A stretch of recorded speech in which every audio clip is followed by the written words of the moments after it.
A pleasant good morning to everyone and welcome once again to another edition of the Carlos Brown Show. Heard exclusively right here on the Open Mic Broadcast Network and Spreaker.com. Happy homecoming to the Southern University alum, the 2019 edition. We'll talk about a game today. Some would say the game of the week in the conference.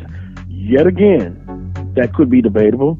But Southern University hosts Alabama A&M. It should be a good one starting at 4 p.m. today. Today's guest looks like this. Morrell Mo Carter. He's a Louisiana native, but he resides in Huntsville, Alabama, but he's in Baton Rouge today. You see, he's a Southern alum, but his work at WZDX in Huntsville, he covers Alabama A&M. Do you think he's torn? I would always say your heart says Southern, but that paycheck says you cover Alabama A&M. So that's going to be his top priority, but I'm sure he'll enjoy being back in the home state of Louisiana. He joins me in hour number one. Then in hour number two, our regular guest, Charles Edmond of the Alcorn State Radio Network, will join me with the SWAC football report. And then following Charles Edmond, Brandon B.J. Jones of HBCU Game Day. Here's what's trending on the headlines on the Carlos Brown Show. Southern, loses again to Alcorn State University. Man, we'll talk about the ball game. We'll recap that one. It's a 2019 homecoming for Southern University, a parade. Many festivities have taken place. A huge football game today at 4 p.m. And right about now, the homecoming parade should be over. And then finally, Southern University releases their 2020 football schedule. And if you are a follower, if you love black college football, you will love this schedule. No FBS team is on this schedule. Nothing but black college football and a chance for Southern University to do well in 2020. Let me say this. Last week, enjoyed going up to God's country, Lorman, Mississippi. It was a outstanding atmosphere, not the outcome that I thought would happen or was hoping that it wouldn't happen, but yes, it did happen. The Jaguars lose to Alcorn State 27-13. Boy, it was a tough one. You know, Southern University, in my humble opinion, they orchestrated, they built their team for Alcorn State. And it's not to disrespect anybody else, but when you come one game to being a champion, your focus is going to be on that particular team, which happens to be Alcorn State. I will say this. Alcorn State University football team is the best team in the conference, without a doubt. Without a doubt. Best coaching staff, without a doubt. They make adjustments at halftime and throughout the game. And what they do well. 27-13 over the Jaguars. It was 6-3 at the half. And one of my colleagues sent me a text message and said it's going to be interesting second half. This could be the year. My response to him was, I'm totally nervous because I know Alcorn State is going to make adjustments. And they did. Southern took the opening kickoff. They go down the field, which they've done on several occasions this year. And they get down to about, 10, 11-yard line. Lo and behold, you figure, hey, you're going to just try to run it in or do what you've done to make it to that point. A halfback pass. Let me tell you, that pass was not even close. Who the heck was Ben trying to throw that to? Of course, it's picked off in the end zone. And then Alcorn State goes down the field. And then they get down to about the 1 yard line. Fumble, Alcorn State. So at that point, it's 0-0. Now, defensively, Southern University did very well stopping the run. You know the history. Southern has been gashed going up against Alcorn State. But now, this team has involved Alcorn throwing the ball. Felix Harper, 277 yards, 19 completions, 2 TDs. Seeing him up close, he is as advertised. That young man is balling. And Alcorn exploited the back end of Southern University's defense, the secondary. I'm not going to point out numbers. If you were at the game, you knew who struggled. But no help with a safety over the top or nothing underneath. In the consecutive plays, Alcorn State basically looked like just ran the same route. And they got an interference call. They struggled. Southern secondary. And then offensively, the Jaguars, they've been inconsistent this year. After the third quarter, basically, wow. Didn't get much accomplished, albeit 27-6, Skelton appears back into the game and leads them on a drive. And getting a chance to talk to some Alcorn State supporters waiting for the elevator to go down after the game. And I just had to ask the question, hey, look, from your perspective, it seems like Southern, they struggle. What do you think the reason why they struggle? Well, one guy was like, well, it's just talent. Southern doesn't have the talent like Alcorn State. I politely disagree with that one. And I've got plenty of text messages throughout the week from Alcorn Knights, Southern Knights. I'm going to try to share as many as I can. Had one fan of Alcorn said, no, the talent is just about equal, all equal if you want to say it. Southern's talented. It's not the talent issue. Had several people say coaching. But I'm going to tell you, if Southern is going to get back to a championship, if they are to win a championship, they're going to have to beat Alcorn. What is Coach Odoms now? 1-9 against Alcorn State? Yeah, 1-10, 1-9. It's just depressing. It really is. Now they've got to get focused and play a homecoming game, which, if you hear Coach Odoms, he says his team's going to be ready.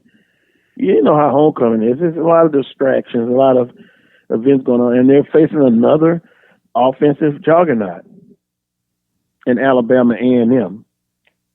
Let me give you just a few numbers that are important. Harper, 19 of 26, 277 yards. Chris Blair, did he look like a young man that will get drafted in the NFL? 108 yards receiving.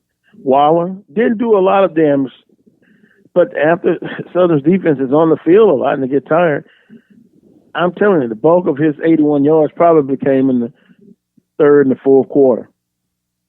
Alcorn outgained Southern 377 to 284.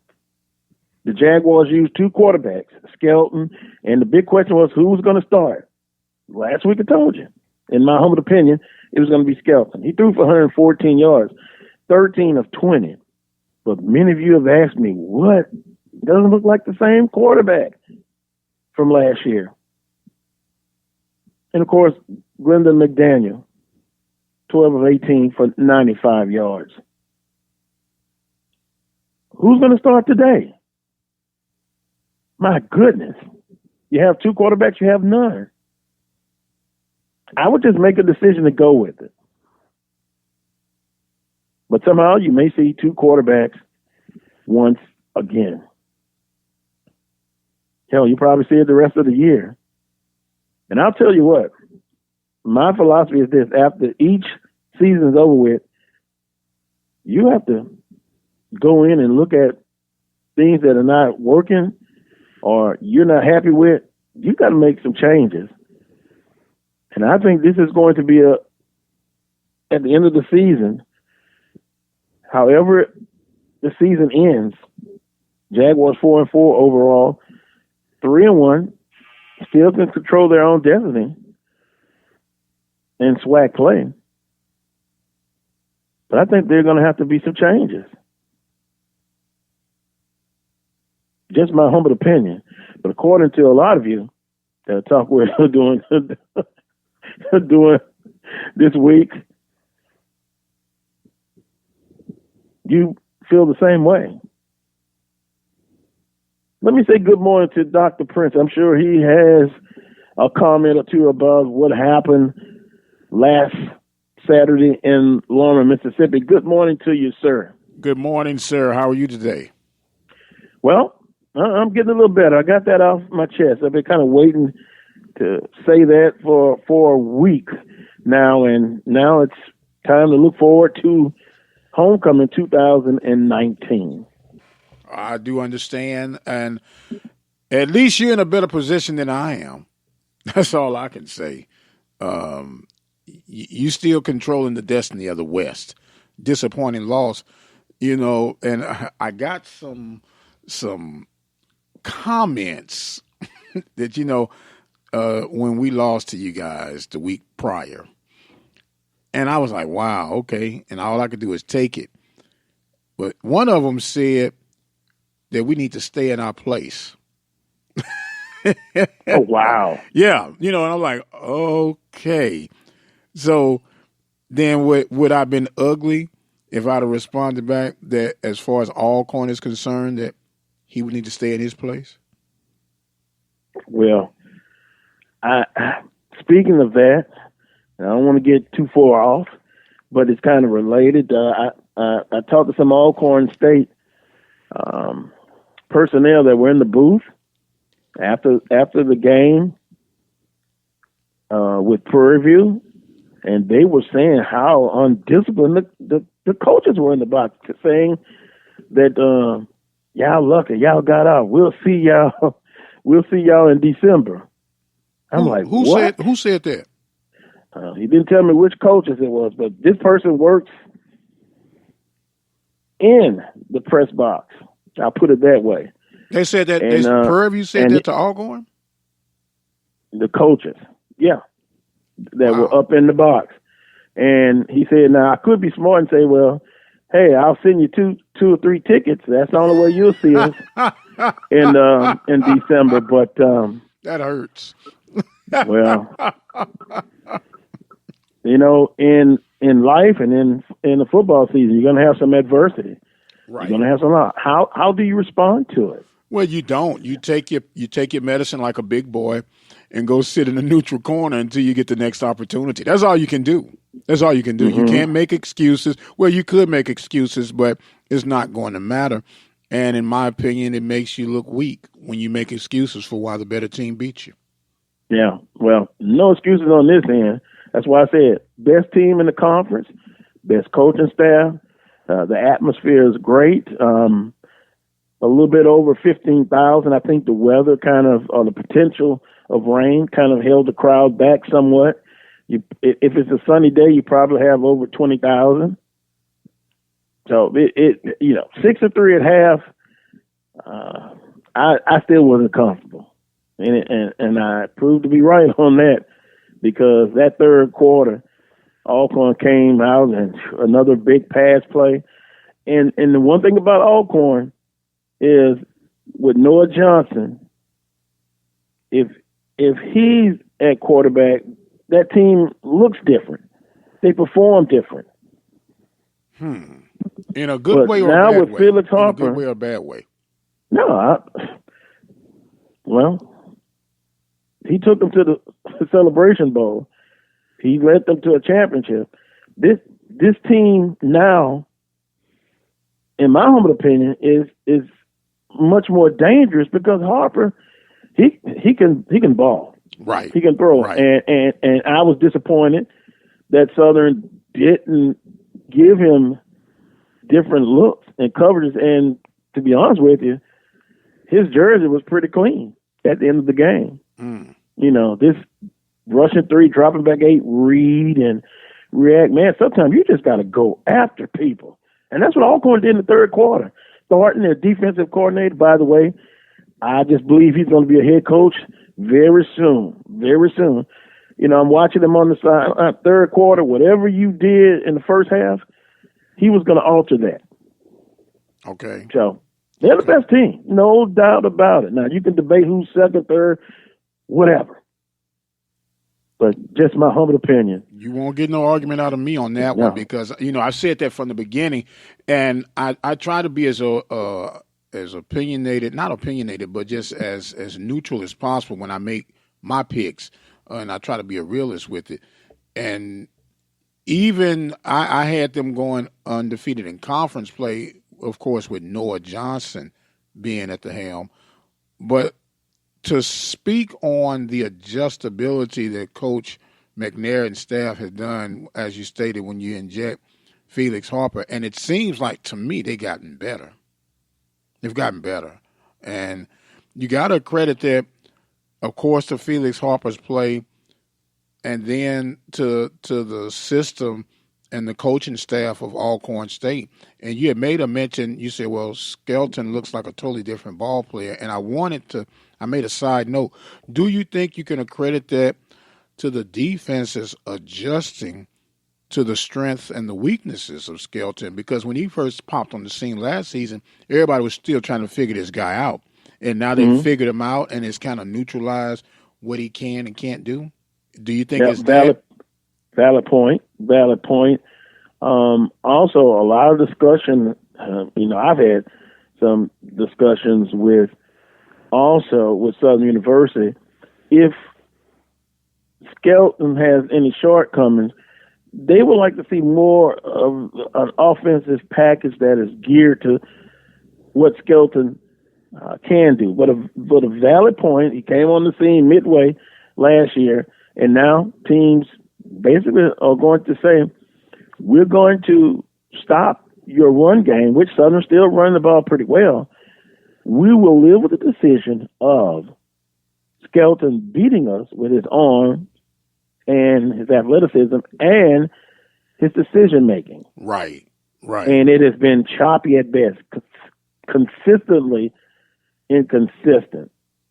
But now the first drive, he looked good. They took what the defense gave them, and he marched down to Alcorn's 10, 11-yard line, 9, whatever yard line you want to call it.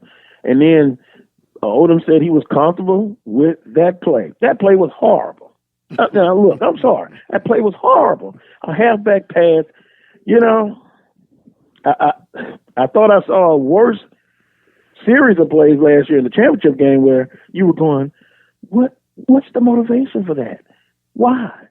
And then, it just shocked me when the halfback pass. That's kind of one of those trick plays where if it works, he's a genius. What a great play call. And then, but it wasn't even close. Well, who was he throwing that ball to? Hey, my goodness, brother, I'm sitting up there. When I saw that or listened to it, I was like, wow, that sounds like a 4th and 2. Let's try reverse. I think this was worse, though.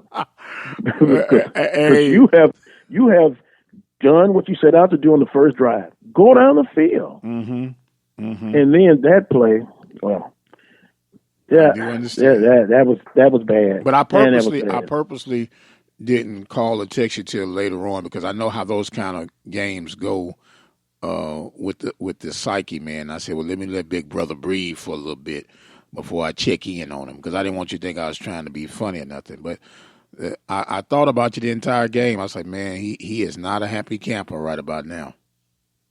Well, you get used to it. According to AllcornSports.com, Alcorn has won 9 of the last 10 matches against Southern. It includes wins in the 2014-18 SWAC championship. And I don't know if she's listening now, but MW told me, and straight to the heart, she says Alcorn plays the top 3 teams in the West. So people that saying the East is not as strong as the West, but we're taking on the top teams in the West, and we've had success, albeit against Grambling State. Believe it or not, Alcorn hasn't done as well. Right, and right. They'll be there 2 weeks in the hole. Yeah, next week in the hole, and that's going to be such a pendulum game for the West in particular. And you got to be honest, if you're Southern, and especially if you're Prairie View, you kind of hoping that Alcorn can stay intact and do what needs to be done. So it's going to be a very interesting game because Grambling right now is just kind of lying under the radar, and they're creeping back into the conversation of things, but they still got a lot of work to do, but they're in a pretty good driver's seat right now. Yeah, well, you have to win the week. Hey, everyone's saying, well, we'll see Southern back in December. Well, Southern's got to fill their end of the bargain, and you've got today, then you've got Jackson State in 2 weeks, and then you've got Grambling. So with Grambling, it doesn't matter what the record is; it's still going to boil down to that Bayou Classic. So no doubt, you got to get it done. And the Braves now have won their 7th consecutive game against a SWAC West Division opponent. I appreciate everyone, staying in touch and interacting that way. I want to read this text, and I'll just give out the first name.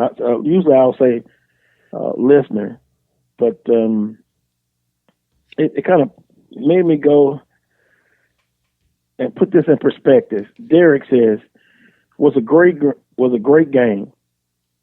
Problem is, and he's talking about the Southern Alcorn game. Problem is, you all built the team to beat Alcorn. Your interior played us in trenches as best as I've seen in a long time. And your secondary is physical, but is all in capital letters, but they're not cover guys. So when Noah went down, that hurt you all. Would have been way tougher with Noah. Man, y'all stayed in the backfield when we tried to run. Just can't cover the receivers. So Southern 9th in pass defense in the conference. 9th in passing. I've never in a long time, or maybe possibly never ever seen a Southern team that's 9th in passing. When you think of Southern, you think of balance and, Eric Randall, Austin Howard. Mel Blunt. Don't forget Mel Blunt, man. One of my favorite Steelers ever. Yeah, he's on the defensive end, and still looks like he can play, pretty much, the last time I saw him. But you've never seen a Southern team that's 9th in passing. Maybe back in the 70s, they still were able to throw the ball. So Southern has some challenges that they've got to get through. They've got to really get through if they want to have a chance to still be able to achieve a goal. But it's going to be awfully tough. They were picked to win the West. They were picked to make it to the championship game. And they're still in position to do that too now, though. Let's not hope is not lost. But you got to take it one game, 1 week at a time. Here's another listener. Michael says, Alcorn won the line of scrimmage. Good morning. Good morning, Michael.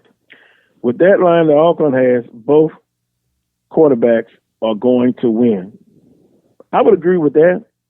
It's just a different style of play in a way with Harper versus Noah Johnson. Now, Noah, he can run it, he can throw it, but his skill set is more of the athleticism. But I've seen him throw it. Well, wouldn't you say that's the case of most SWAC quarterbacks? Is more predicated on the athleticism, and in I guess for lack of better description, they're running backs who can throw. Well, Skelton would fit into that category as athleticism. Mm-hmm. Harper by no means is, to me, in my humble opinion, is not a statue. He can move, but he'll sit in that pocket and he'll throw it. Right. He'll go through his progression. So he doesn't fit that. Jackson State quarterback. Oh boy, Ponder. Ponder's a pure pocket quarterback. He's a pure pocket quarterback. And they still looking for Mr. Jones to take over. He fits that description that you just mentioned. Mm-hmm. Texas Southern dual threat quarterback. Devin Williams or Johnson? Which one are you speaking of? Whichever the one Southern played against. Devin Williams. I'm sorry. I mean, he had 300-something yards. Mm-hmm. Mm-hmm. Prairie View's quarterback. Jalen Morton. Mm-hmm. Oh, he does a lot of damage throwing, but he creates more damage running. You know, in most cases, just like the last couple of games, he was the leading rushing attempt. You know, he had more rushing attempts than Dewanye Tucker.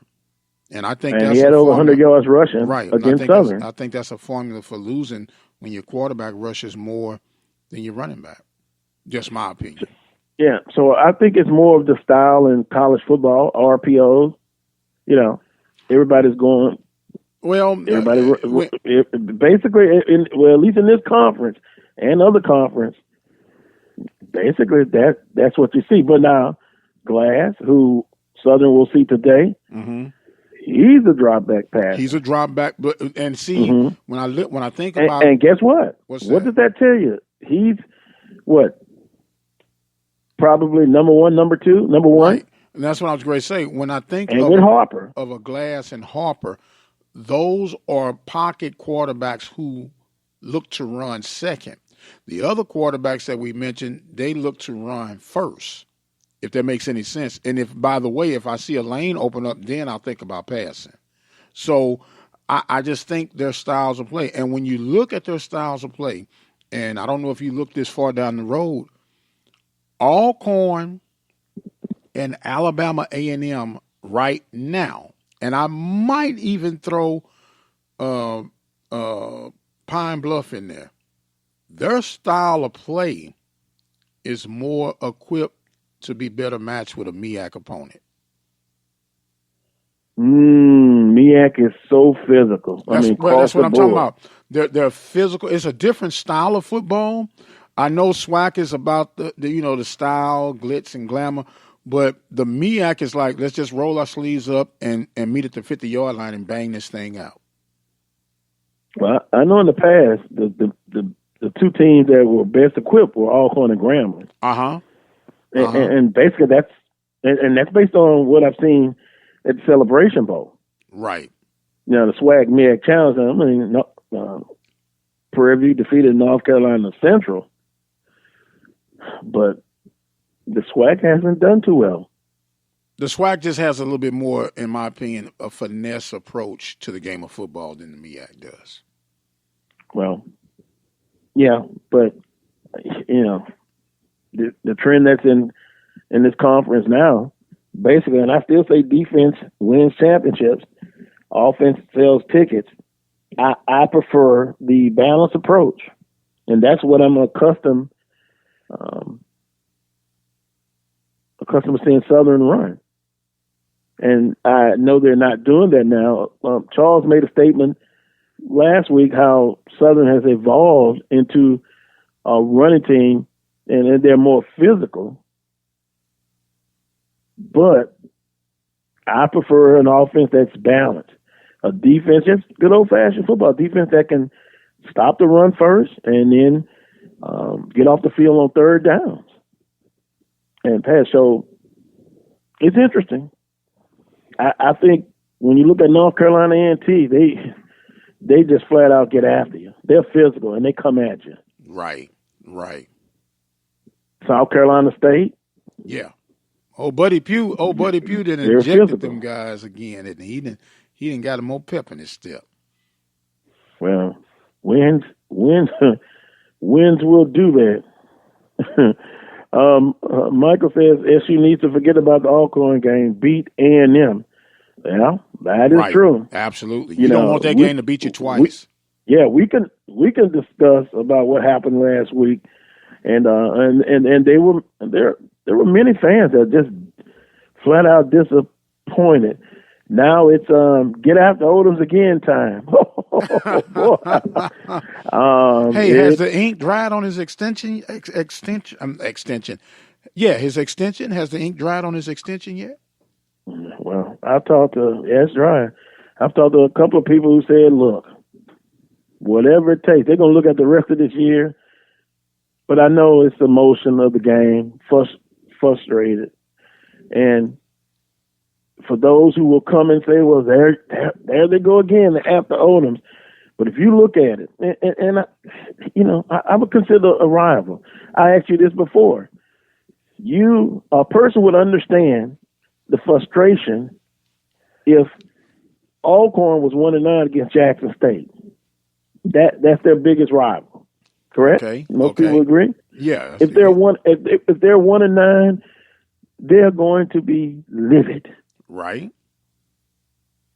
Prairie View, you were 1-9 against Texas Southern. Right. Last 10 games. Right.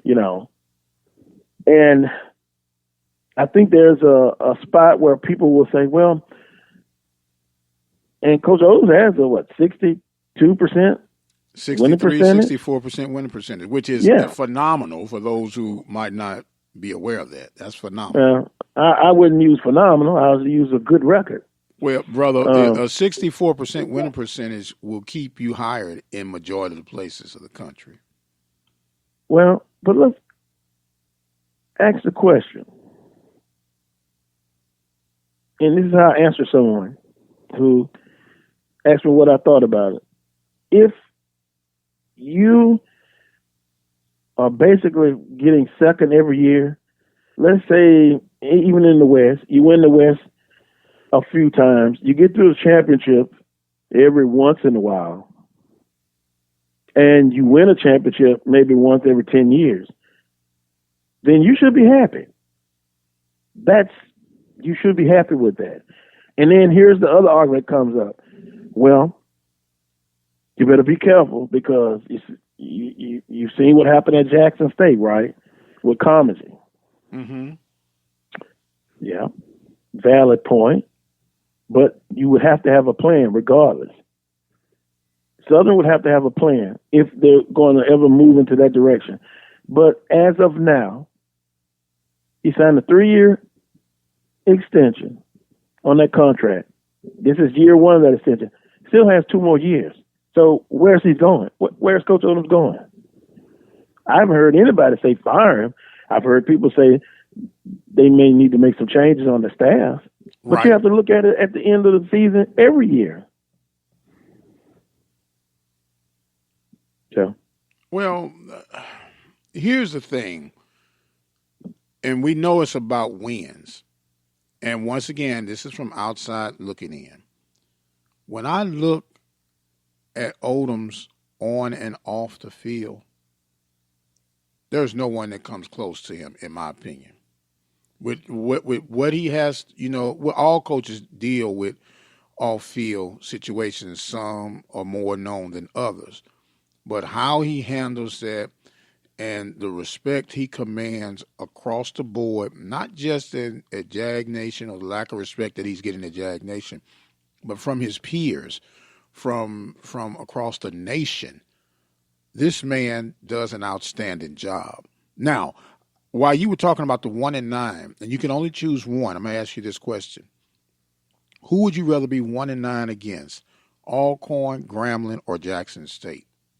None of them. No, that's what I'm saying. No, that's not an option. Which is worse? Let me ask, which is worse? To be 1-9 against Alcorn, 1-9 against Jackson, or 1-9 against Grambling?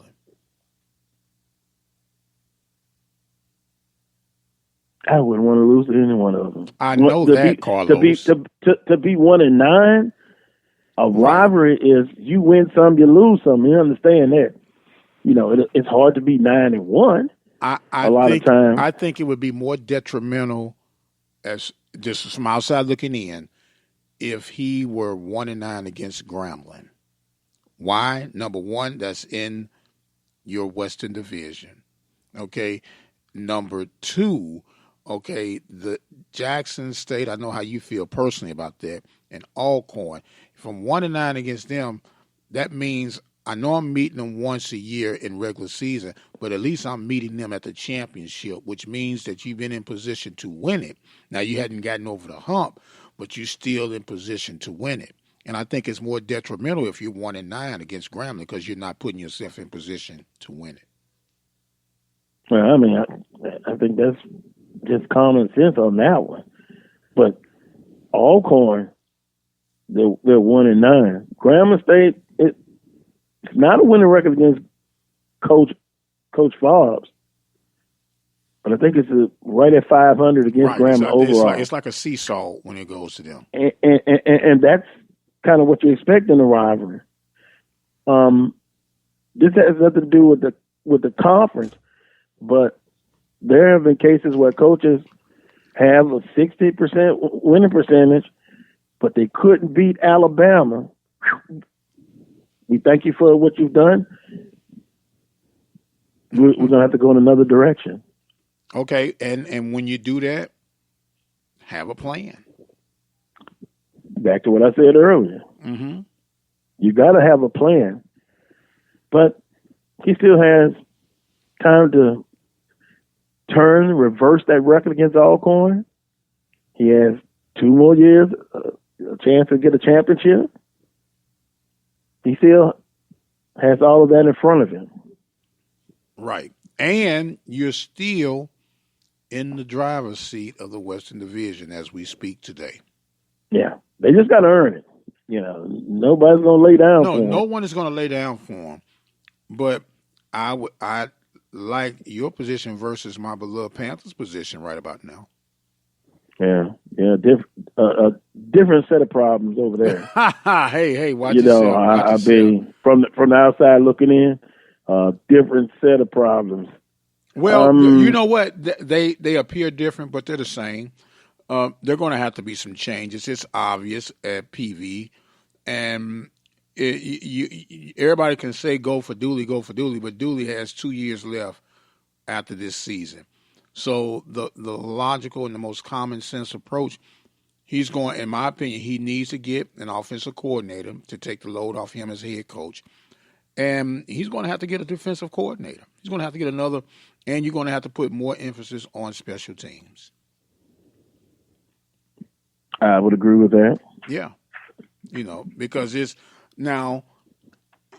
easier said than done. I can be the OC and the head coach. Man, that's a lot of responsibility, especially when you're in your first ever head coaching position, because there's a huge learning curve, and you can't go in there. You got seasoned guys who get OC, and yeah, they might have an offensive approach and been touching offense all their life, but they got bigger fish to fry, man. And so you got 100 individuals that you got to maintain, make sure they're going to class, and the personal off the field challenges that they have. You got personnel to keep up with. Then you got to try to develop a scheme for this week's opponent. Man, that's a lot. It's an awful lot. And if you go in there thinking that you can handle this without any help, then you're fooling yourself. And I think that's where we are.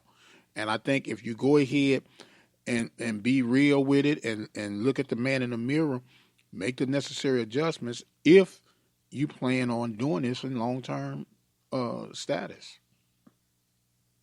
Well, we shall see what happens within the conference as we wrap up this part of the show. But there's no question about it as far as Alcorn. They're undefeated still. They're the best team in the conference. They have the best staff. Now, we're talking about football. Now, I did have a discussion with some other Alcornites, and they don't feel the same about the sports overall, athletic department.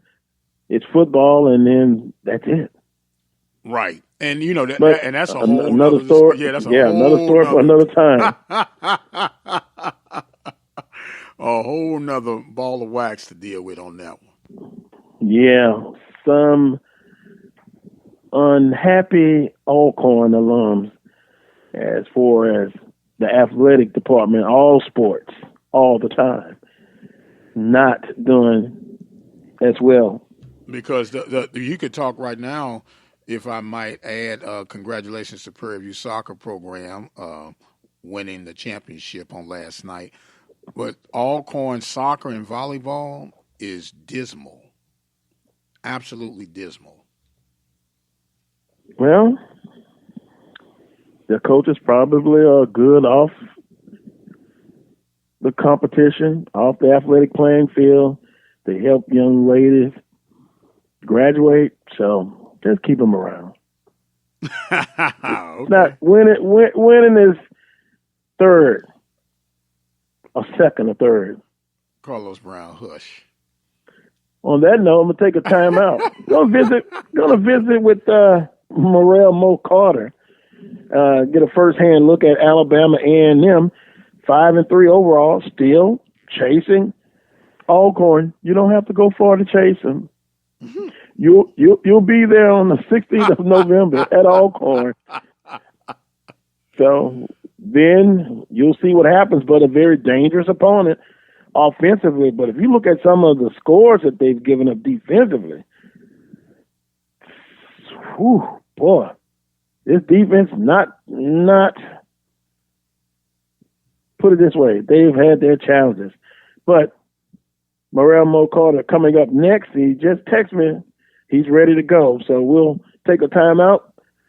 Morel Mo Carter comes up next. You're listening to the Carlos Brown Show on the Open Mic Broadcast Network and Spreaker.com. Serving the community through faith and athletics. The Open Mic Broadcast Network. One voice. It can get the point across, but it only carries so far. Add a voice. It's richer, louder, but that has limits too.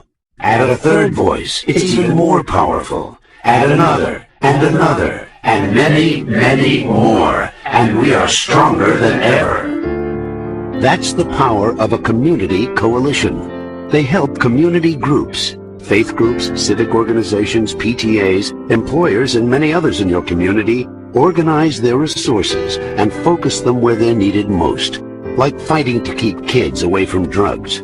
Ask a group that you belong to if they should belong to a community coalition. It's easy to get involved. Visit helpyourcommunity.org and they'll tell you exactly how your group can help. I present to you 3 of the fiercest subjects ever assembled in the cage of doom. First, the brain-wrenching behemoth Algebra 2, weighing in at a mind-boggling 800 pounds. Foreign languages! The multilingual international sensation capable of tossing you clear across the Atlantic. And finally, biology. More ferocious than formaldehyde, she'll dissect you 1 chromosome at a time. Who among you will step up to their challenge? Yeah, I'll do it. Me too. I'm in. Sign me up. Take on the tough classes now. You need them to prepare for college. Find out which classes you need at knowhowtogo.org. Brought to you by the American Council on Education, Lumina Foundation for Education, and the Ad Council.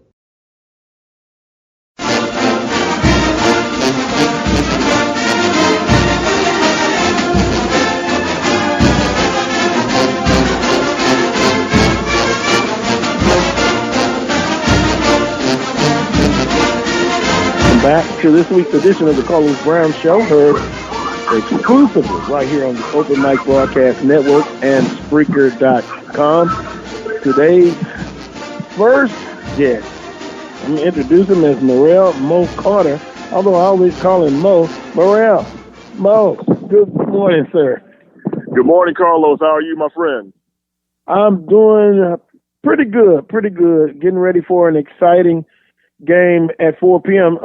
How are you doing, sir? I'm doing well. Killing two birds with one stone, enjoying Southern's homecoming early in the morning. Already walking through the tailgate area as an alum, but come 3:30, I'll switch over into my A&M gear to actually, do my job for the team that I actually cover on a day-to-day basis.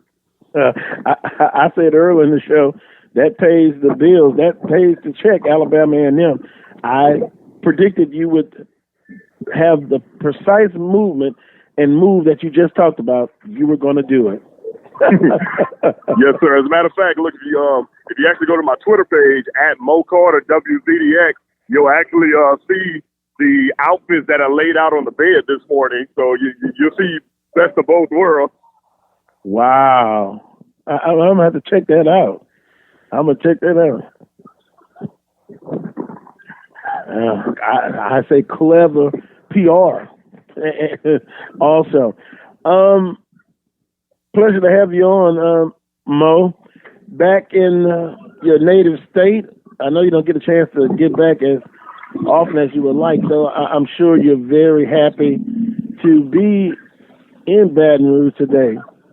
Absolutely, man. Absolutely. This is, this is one of the best homecoming events, I think, not just because I'm an alum, but I think just the community always supports Southern University's homecoming, and it's always a big, big thing. And, of course, not only homecoming is great, but I think this is going to be a big-time matchup for the entire Southwestern Athletic Conference, especially since, ESPN3 decided to broadcast today's game, too.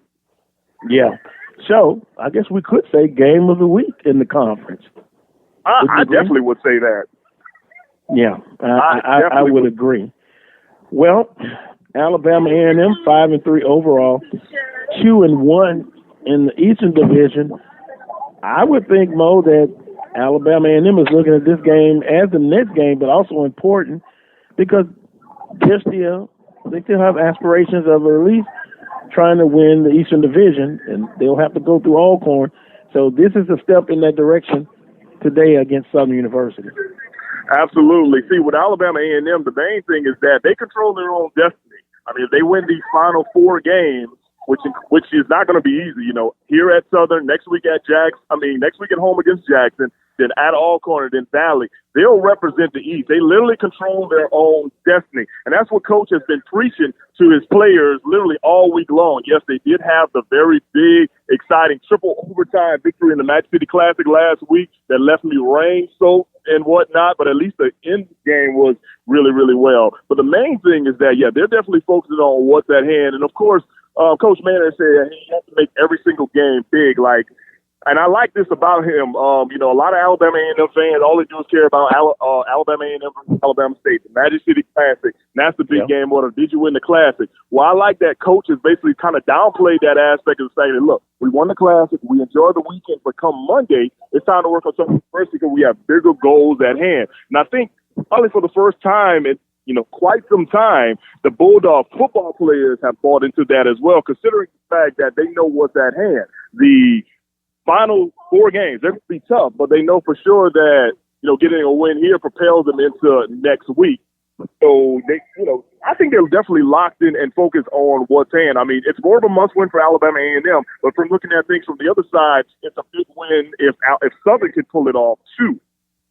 Yeah, well, there's a saying you got to win the week, and I think everybody in the conference uses that cliche. You got to win the week. You got to win the game in front of you. Correct. And as I'm looking at Alabama A&M, of course, Akil Glass, Mr. Bentley, offensively what they can do.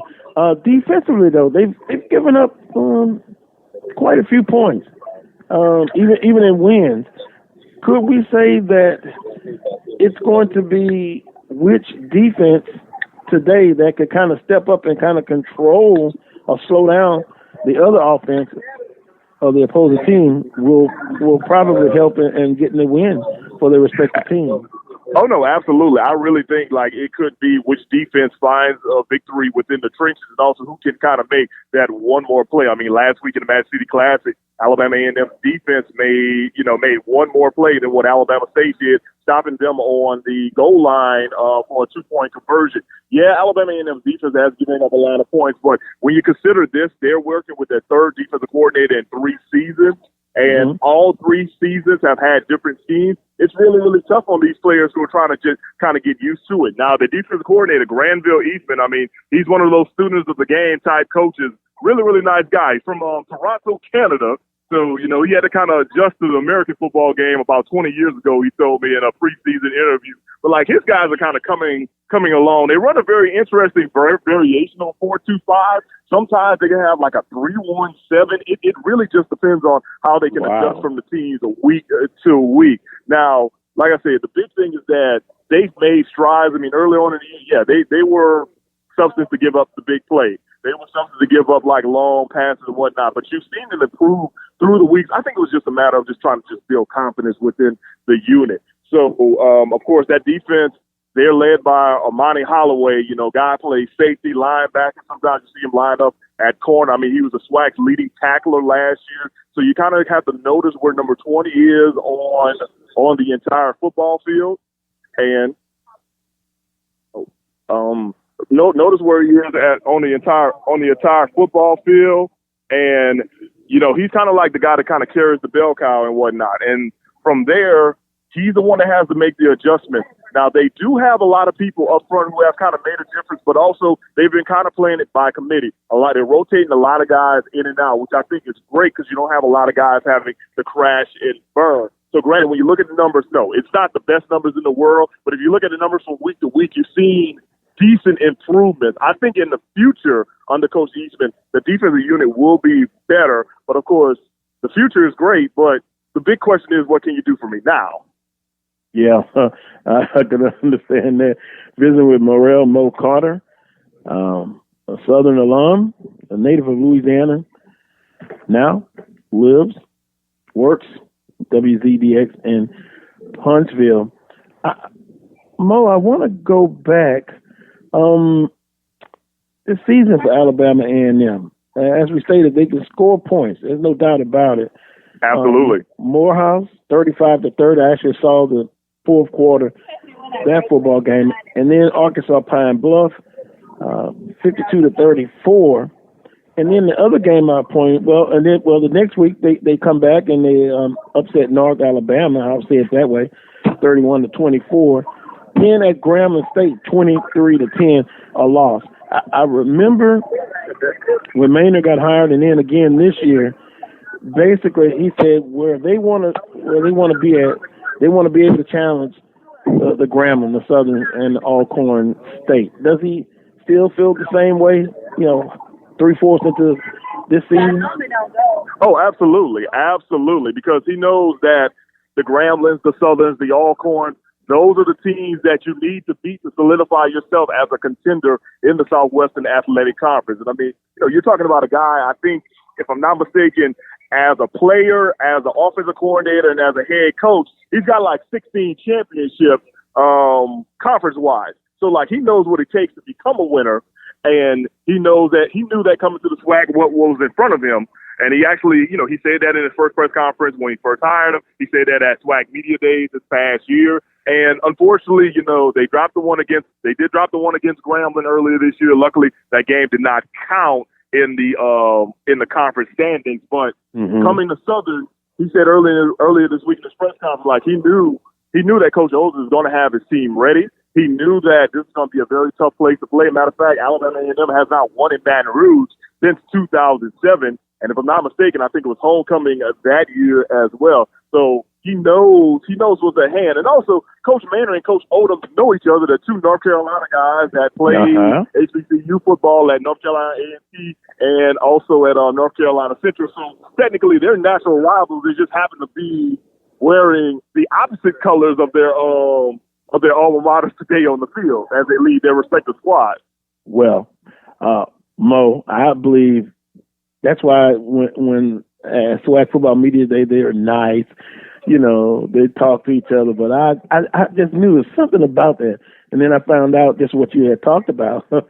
North Carolina City, North Carolina A&T, they're going to come out. They're going to try to go at it.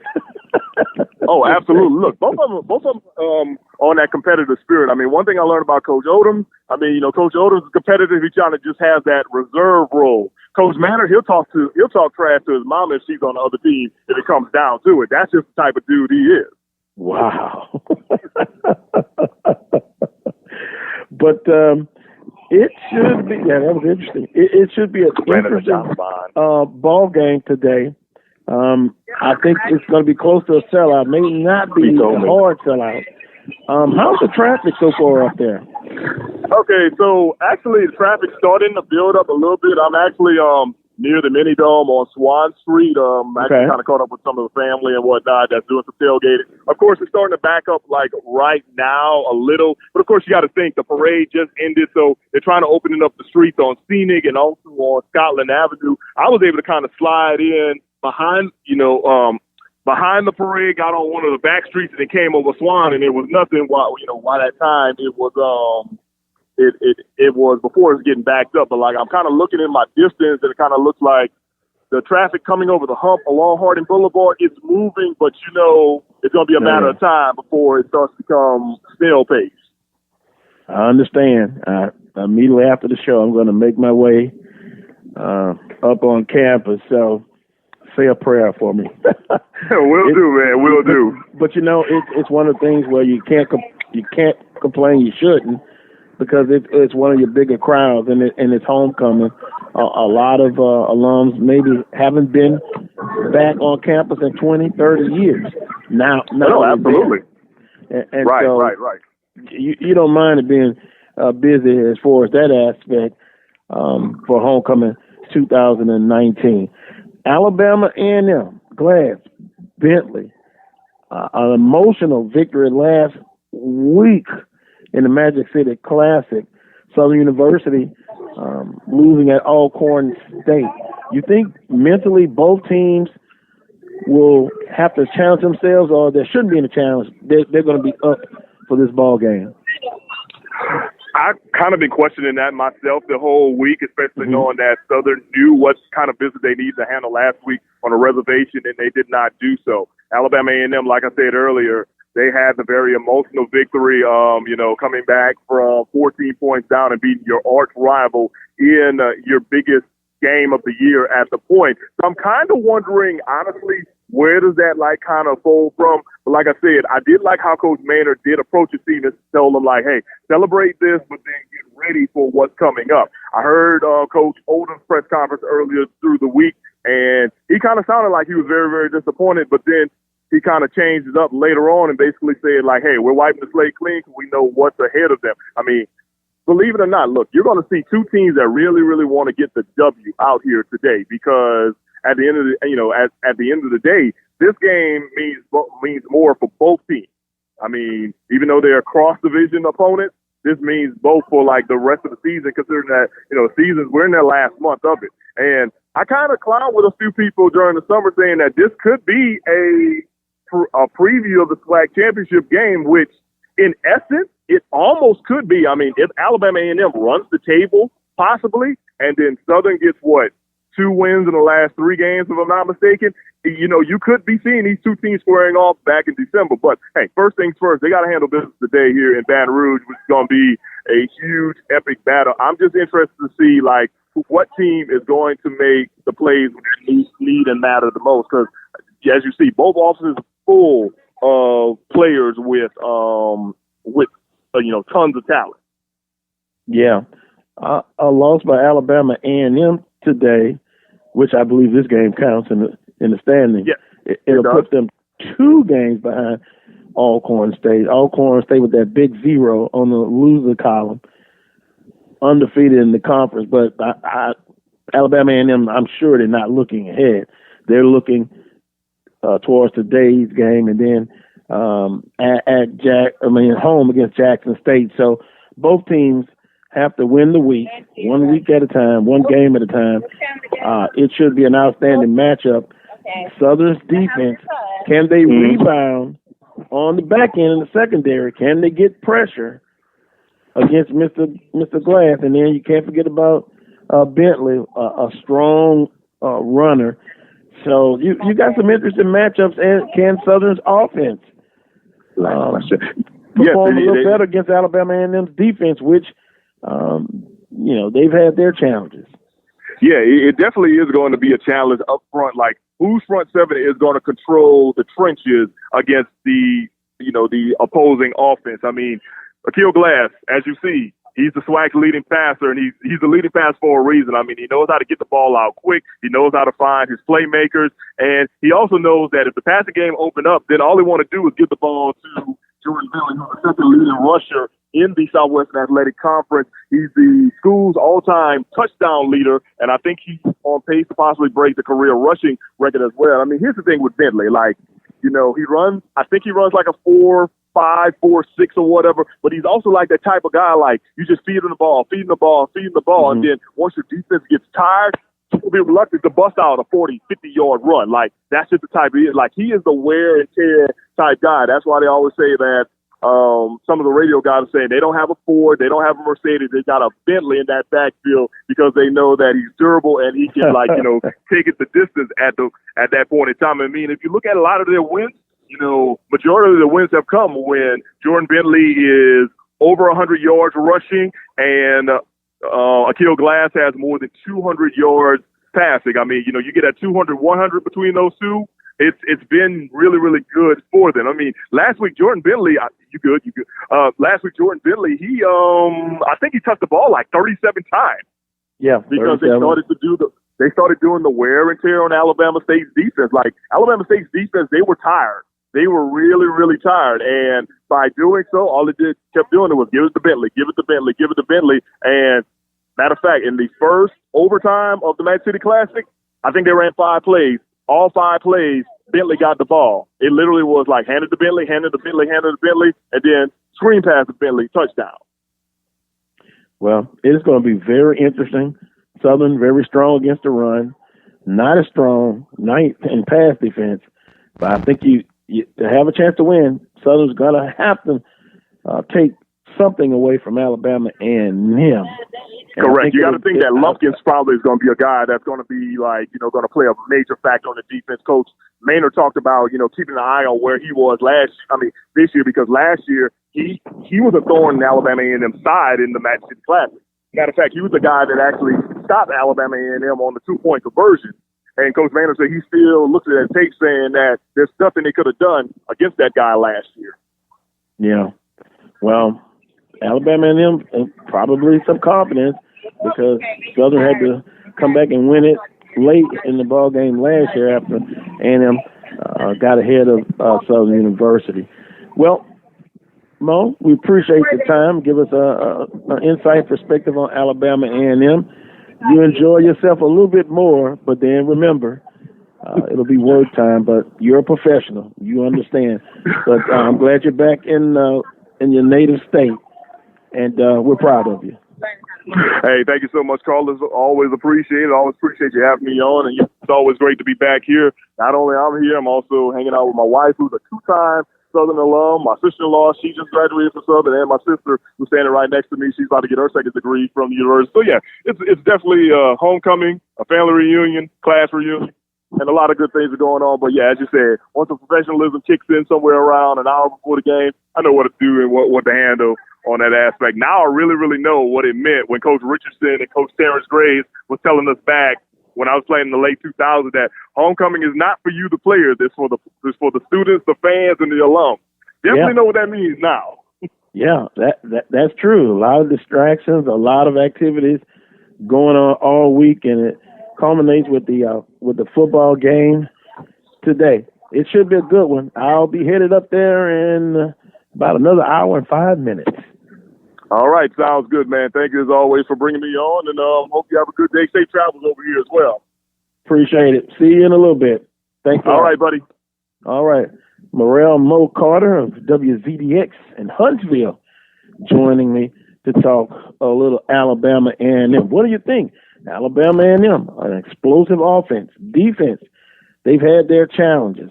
Southern University, offensively, has had their challenges, in particular passing the ball. There's a chant that goes defense, Jags, defense. I'm changing it now. I still want defense, but offense, Jags, offense. A lot of offense. Woo, boy. When your offense is just inconsistent, it puts so much pressure on the defense. You got to rely on that defense to pull its weight and then some. today would be an excellent time for us to have a complete ball game in all three phases: offense, defense, and special teams. And also from a coaching perspective, they got to bring their A game as well. This is a big one, folks. You got to get back on the winning track. Got to take care of business. 2019 homecoming. Going to take a time out. When I come back, Charles Edmond of the Alcorn State Radio Network will join me talking SWAC football. He's up next, followed by Brandon B.J. Jones of HBCU Game Day. Both guests coming up in hour number 2. Quick timeout, and I'll be right back. Chris, can you put the video game controller down for a second? I can talk and play. Oh, I'm totally annihilating this punk kid in Nebraska. I just feel like you're not acting like a grown-up in our relationship. Am too. Well, you still ride your skateboard to work. There's the comic book collection, the race car bed. Look, I'm young at heart, but I put money into my 401k every paycheck. I picked up a few savings tips at feedthepig.org. I have control of my financial life now, and that feels pretty grown up. Put away a few bucks, feel like $1 million. Putting some money from every paycheck into a savings account or contributing to your 401k can make a big difference later. For free ideas and easy tips on ways to save, go to feedthepig.org. That's feedthepig.org. So, I bet I look like a grown-up to you now. Well, except for the footy pajamas, I'd have to agree. This message brought to you by the American Institute of Certified Public Accountants and the Ad Council. If you could do one thing to make an impact on the things that matter to your family, your community, and your country, wouldn't you do it? That's what voting is all about. An easy way to make a difference. Register, learn about the issues and candidates, and vote this November. Your vote helps shape the future of America. Visit www.vote411.org to get started. This is a public service announcement from Open Mic Broadcast Network.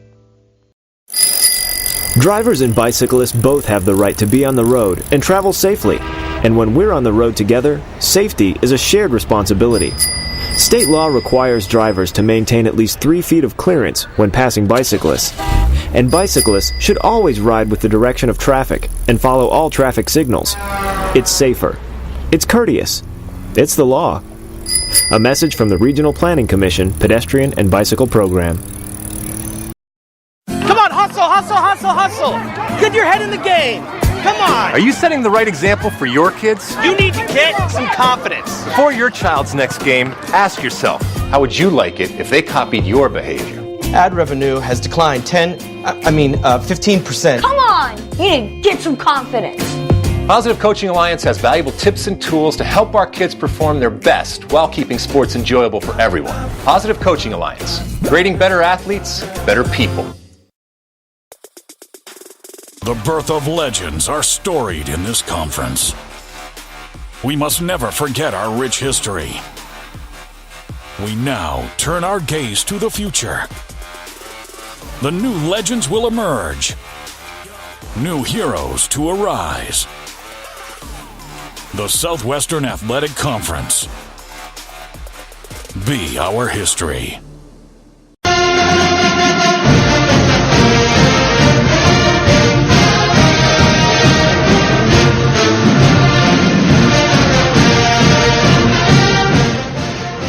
Welcome back to this week's edition of the Carlos Brown Show, heard exclusively right here on the Open Mic Broadcast Network and Spreaker.com.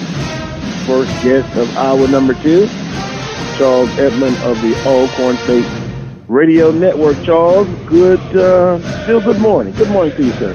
Hey, Carlos, good morning. How are you? I'm doing fine. A little bit under the weather earlier this week, and tough situation last week in Lorna, Mississippi. But once again, I want to thank you for the hospitality, hosting us at Alcorn State University. Appreciate it. Oh, no problem. Anytime. Hopefully we'll do it again in a few weeks. Well, hopefully that will be the case. Southern has some work to do. Interesting ball game, of course, for the Jaguars. not able to get it done against Alcorn State, losing 27-13. But just a strange, if I can use that term, first couple of series by both teams. Southern drives right down the field, and then they decide to do a halfback pass, which I'm still trying to figure out where that ball was going. It wasn't going to the receiver. Hell, I thought it was going in the crowd. A poorly thrown ball. And then Alcorn marches down, and then they fumble at the 1 yard line. But overall, just to get your thoughts on the football game last week. Well, I apologize. My voice, the weather got my voice as well. This I understand. I think it just boiled down to turnovers. Southern had 2 turnovers. The Braves turned into touchdowns. And if you take those away, you definitely have a game. We only ran for 100 yards in the game. That's something that we normally do a little bit better job of. I think you got to credit Southern. And I even think Coach McNair said we missed some blocking assignments there in terms of running the football. So I think, the Braves were just a little bit more opportunistic. I think for Southern, bringing McDaniel in, he moved the team a bit. But I think Skelton, to me, is more the threat. And I'm sure, going forward, especially today with Alabama A&M, we'll see, if both quarterbacks will play. But the Braves defense really came after McDaniel, and then late in the game, they got a late touchdown with Skelton running the team. So that kind of gives you the impression, who is the quarterback right now for the Jaguars. But, the Braves did what they had to do. They won the game.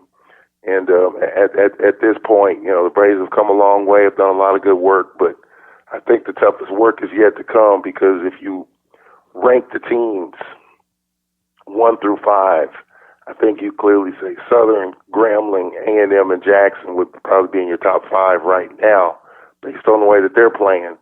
So the Braves have some work to do if they want to win the East. And for Southern, they still control things, but it brings Grambling back in the conversation a little bit, brings UAPB back in the conversation in the West. Jaguars take care of business against A&M today. They'll be right back on track. If we can take a look at the standings in the Eastern Division, or the East Division, Alcorn State, of course, 4-0. Alabama A&M, a huge one today at Southern University, 2-1. Jackson State, 2-1. Who would have thought a couple of weeks ago everybody had them left for dead? Jackson State 2-1. Both Jackson State and Alabama A&M can control their own destiny, but that purple and gold in the East is still going to be have a lot to say about the Eastern Division. Alabama State 2-2. Mississippi Valley State 1-3. Alcorn on a 5-game winning streak. Jackson State on a 2-game winning streak. Alabama A&M a 1-game winning streak, and Valley a 1-game winning streak. In the Western Division, Southern 3-1 on a 1-game losing streak. Arkansas Pine Bluff 2-2. Prairie View A&M 2-3. Grambling State 1-2. Texas Southern 0-4. Valley gets their second win of the season, Charles, last week against Texas Southern. Boy, you saw Texas Southern team put up over 500 total yards, and then, go to Valley, and hey, you can't go to sleep on any week. And they go in and they lose. Texas Southern loses to Mississippi Valley State. What do your thoughts on that game? Yeah, I think we caught Valley at the right time. Right after that game, they seem to be playing a lot better. They gave Jackson a run for their money. Obviously, they beat Texas Southern. I think Mississippi Valley is going to be a team to be reckoned with if the fans there and the administration are just patient with Coach Dancy, and I think they will, because he's a young coach. He's just trying to do it the right way. And, despite the fact that, if you look at Valley in the big picture, they don't have the 63 scholarships that most teams have in the FCS. I was reading a number recently, it was like 45 or something like that. And that's why they don't play the Mississippi States and the Ole Misses, because you have to have a minimum number of those type of scholarships, and they don't have that. That's why they don't play those bigger schools. But despite all that, Valley still plays hard. Their defense can create turnovers, and they're going to slow the game down. You got to be patient and disciplined on defense.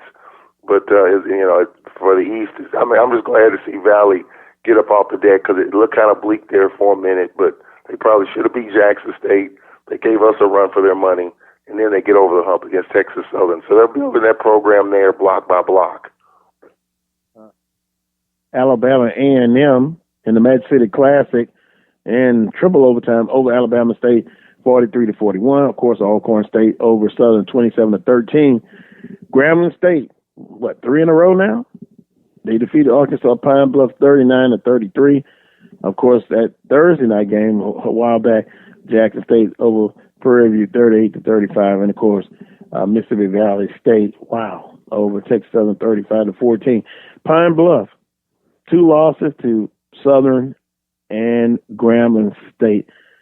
Pine Bluff has done a good job this season, but against the teams that they need to beat, they struggle. Yeah, Pine Bluff, when you look at that team, Cedric Thomas is a defensive-minded coach, and they've scored enough points to probably be undefeated in the division. But their defense just can't get off the field.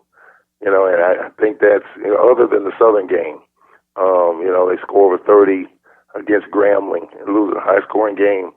So I think for UAPB, they got to go back to the drawing board on defense.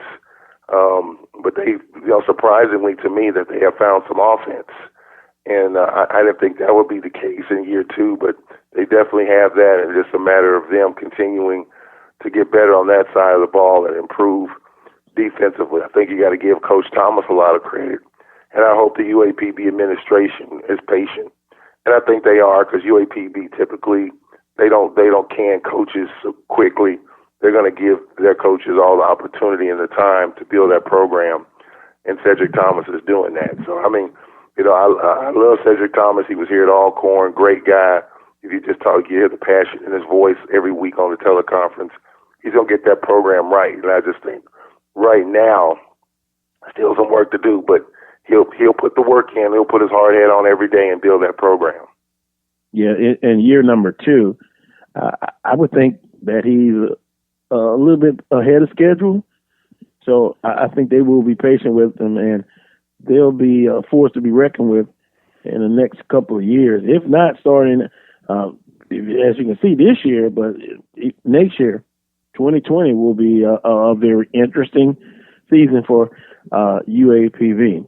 So, schedule for the day looks like this, of course, Alabama A&M at Southern, Alabama State at Mississippi Valley State, Texas Southern at Grambling State, homecoming for Grambling State University, and the nightcap or the night game of this week's schedule is a interesting ball game. UAPB at Jackson State. So let's get your thoughts on UAPB and Jackson State in Jackson, 6 p.m. Tonight. Jackson's playing with a lot of confidence.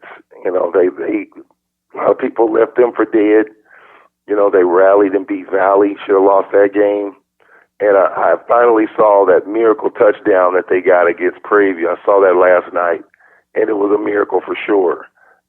Pretty much throwing it up for grabs, quarterback making a play, and, the special teams get a block and they win against Prairie View.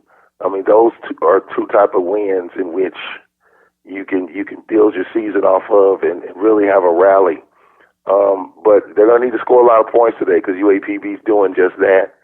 And I think it's going to be a toe-for-toe type of fight. But, I look at Jackson State, and I kind of put Jackson State and Southern in the same category when they play at home. There seems to be a little more tension.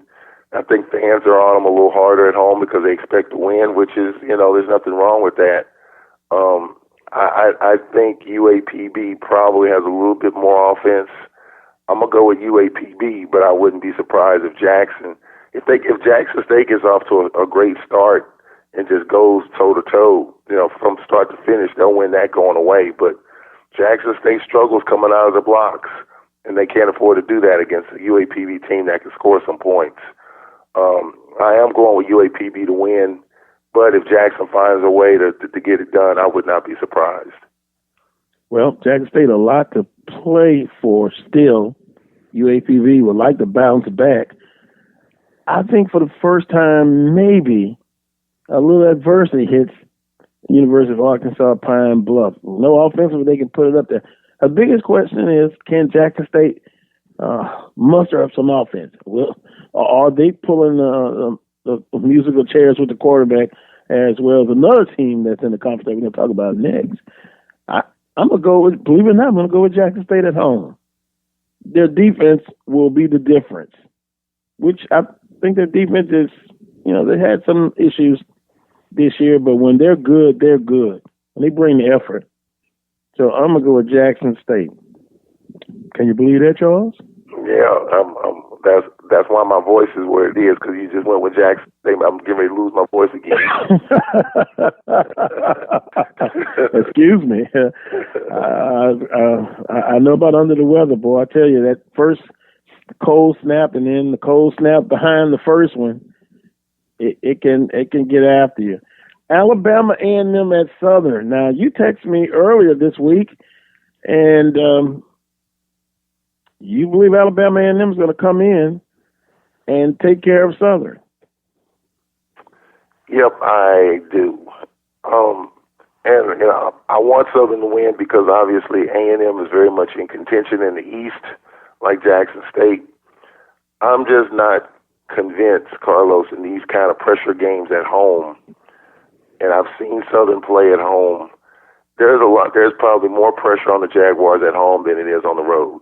And I can base that on the Alcorn games. Of course, we got a little winning streak against Southern. We go down there last year holding the 3 points. I'm not saying that they're going to be hung over after the Alcorn loss. They could be, but it's just something different about Southern playing at home. And I saw them last week, of course, coming to our place. Southern looked a lot freer, a lot looser, flying around. Of course, the turnovers hurt. There's pressure on Southern right now, even though Alcorn handed them their first loss. And at home, it just, to me, just for my eyeballs, it just seems to be a little bit different when they play at Bumford. I mean, the fan base is passionate. They want their team to do well, but it just doesn't, to me, it's a little bit different. And there is pressure. A&M coming off of, the biggest win of the season, come from behind win over Bama State in double overtime. A&M is going to be playing with a lot of confidence.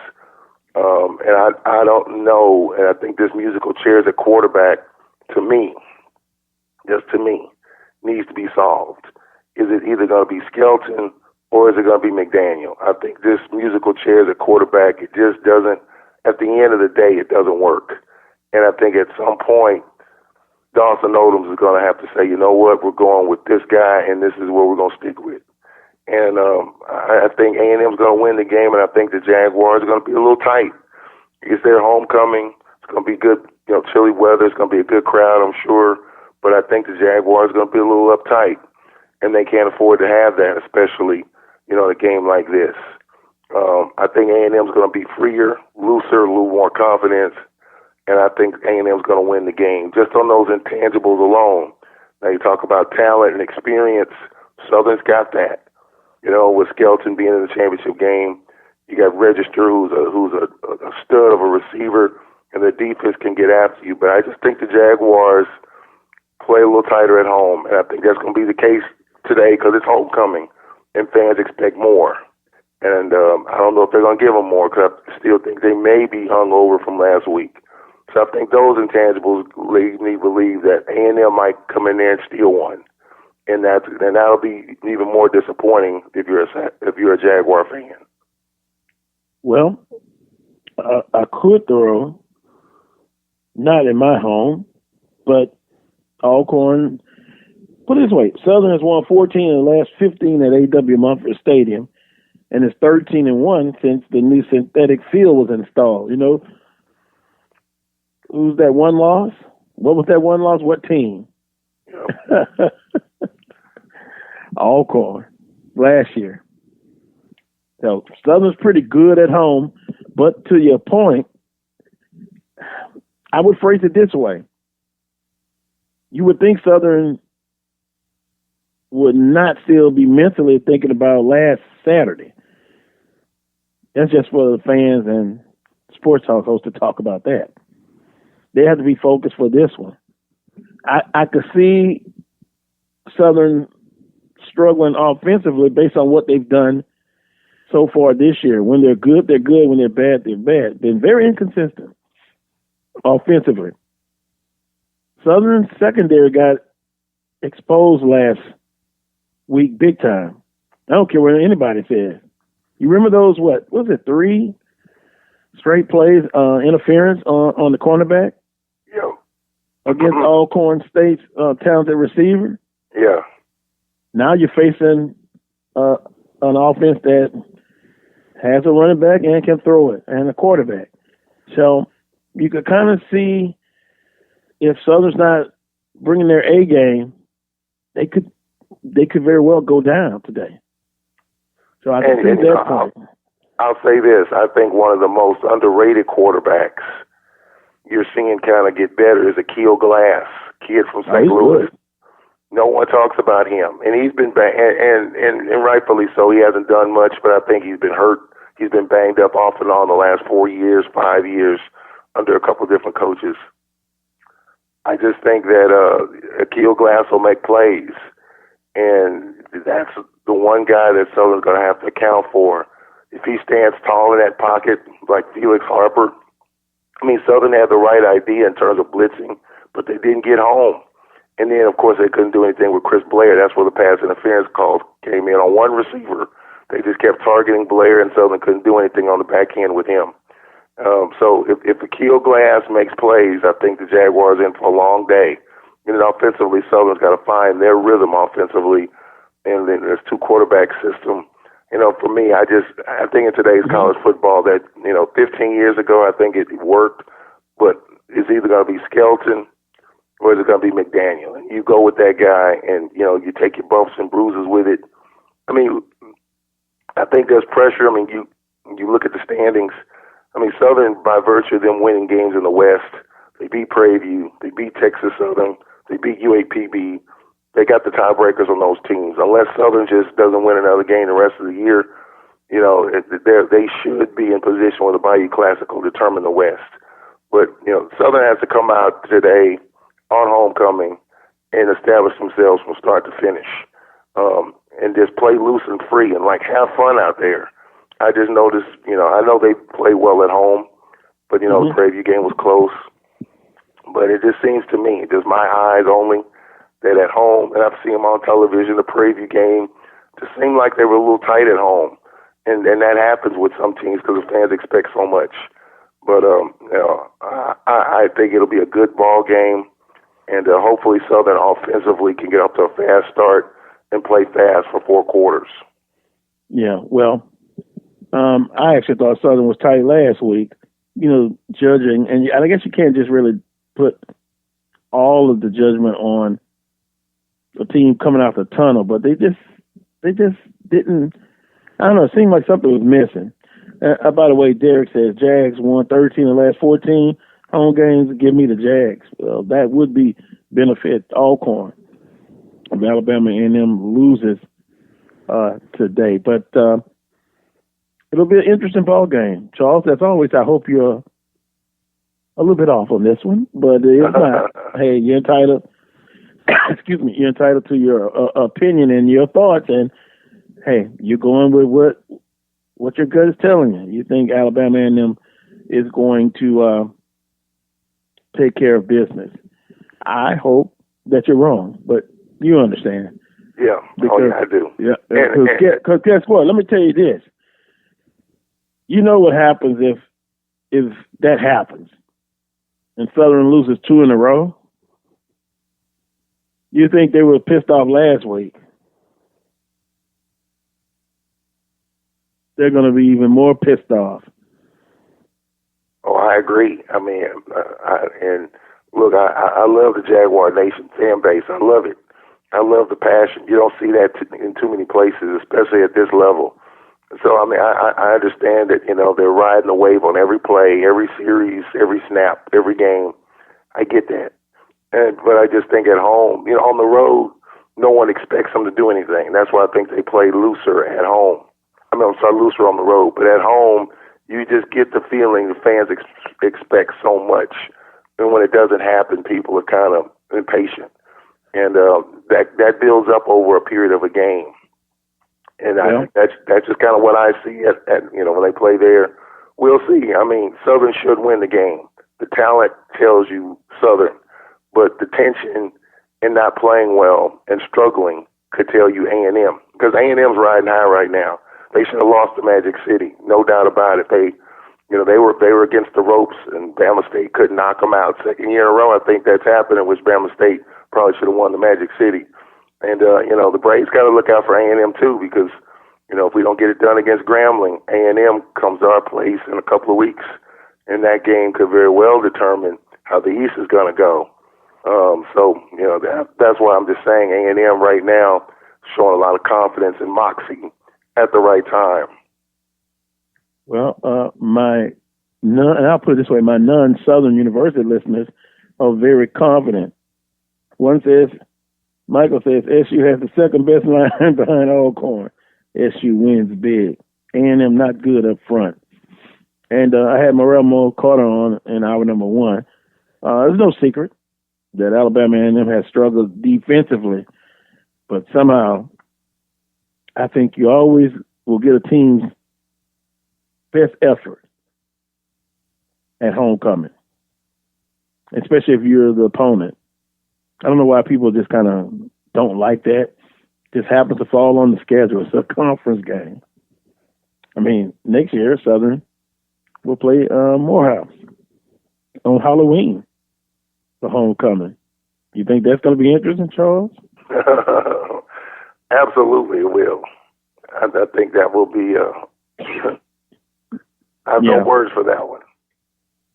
Well, it won't be trick or treat. On that note, my friend, rest your voice up.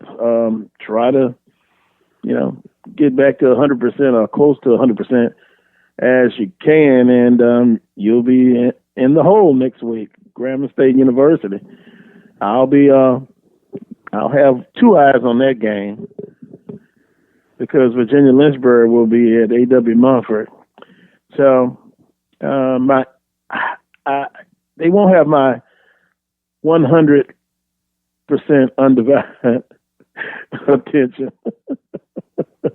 If you get my drift. Well, I agree. And Carlos, we need to do an investigation. The NCAA came out with a list a couple of years ago of teams really not to play because of the aid and accreditation and other things. And I thought they were on that list. There are certain teams that the NCAA prefer that you not play. And I thought I'm going to say Lynchburg. I guess so. They did something to get off of that list. They were on that list with University of Faith and a couple of deals, but they went through. I can't recall the exact procedure, but they did get off that list because the whole situation with them is kind of laughable. I think it was 307 total students in the student body, and it's just they shouldn't even be on any of our schedule. Any. Yeah, they were at Hampton, Prairie View, Valley, Southern.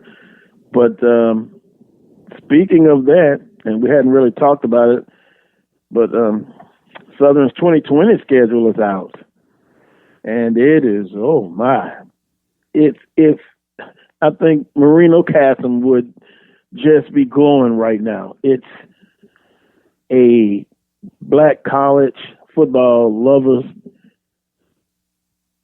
outstanding schedule. Yeah, Bonanza, all kind of names you can. Tennessee State, FAMU.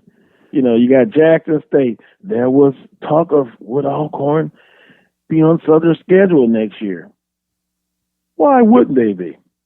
I'm like Ric Flair. To be the man, you got to beat the man. Woo! and Charles, I'll tell you this. Morehouse for homecoming, and we'll get into it more as football season winds down. Valley is a team on the eastern side that Southern's not playing Alabama State. Southern will go to Alabama State in Montgomery. So Valley will be off 2 years now. After 2022, there'll be somebody else from the East. Who will roll off? That's the big question. And I think UAPB comes on Alcorn's schedule next year. So it's going to be interesting. I would 10-year schedule. I would like to get the master schedule just to see. I want to say that the team that's geographically closest to you on the other side might be your permanent opponent. So if it's Southern, then we may be playing Southern. Southern might be our permanent opponent and playing them every year anyway. So I think I want to. I'm not quite sure on that. I'm trying to set up an interview with the commissioner this week, kind of get his thoughts on the midway point of the season. But I was told that schools geographically that's closest to you on the opposite end is your permanent opponent. So my guess is we'll be playing Southern every year, and that's one that'll go stay on every year, and then other two will roll off. You know, we haven't played Texas Southern, we haven't played UAPB, so my guess is those two will roll on, and two will roll off. So we'll have to see how that goes. Yeah, somehow I just can't see Southern not playing Jackson State. Although last time I had the commissioner on, he suggested that, well, you still could play them. It just won't be a comp. And I went, a big sigh. Yeah. Unbelievable. But money talks. And if it's a non-conference game, but it's a game that counts overall, it'll happen. But somebody's going to roll off eventually. Yep, that's for sure. That's what that 8 games is about. So we'll see how it rolls. On that note, take care of yourself and get you some rest. We'll talk with you next Saturday. Yep, we'll be in the hole. That's going to be a fun one. Appreciate it. All right, thank you, Charles. Charles Edmond of the Alcorn State Radio Network joining me here on the Carlos Brown Show. Take a quick time out. When I come back, Brandon B.J. Jones, get his thoughts. I joked with him. I said, I'm going to be the new offensive coordinator for Southern University on a temporary basis. What could you expect from a Carlos Brown offense? You'll have a decision on a quarterback. Albeit the listener says play Lampley. Oh my goodness, we've forgotten about Lampley. What a difference a year makes. He plays the game, Lampley, against Alcorn State last year, and now he's just on the bench. A distant memory. Coach Brown, yes, guy in the front row, question. Coach, what you going to do offensively? Attack. Well, what kind of routes you going to have? Attack. Are you going to attack? Yes.